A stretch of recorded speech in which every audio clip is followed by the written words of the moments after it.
Who doesn't want streak-free windows? It seems easy enough, spray, wipe, done, but you might still be left with streaks. Here are a few tips that might improve your results.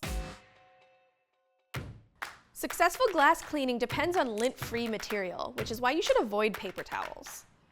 Opt for a microfiber cloth or tight weave lint-free cotton towel instead. If you use too much product, it can lead to streaks, especially if the cleaner you're using doesn't evaporate quickly enough.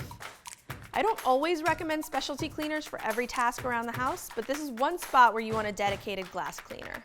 You could buy something off the shelf or mix up your own.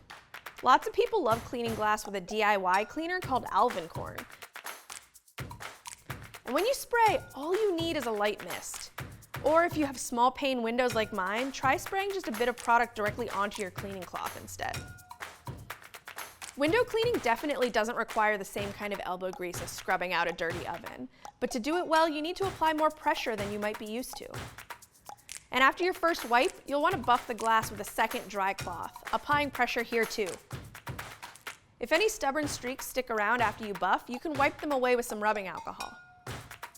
So that's the secret. Use a lint-free cloth, a light hand with the spray, and a heavy hand when you wipe and buff. It's a little extra effort, but it'll go a long way towards your goal of shiny, perfect windows.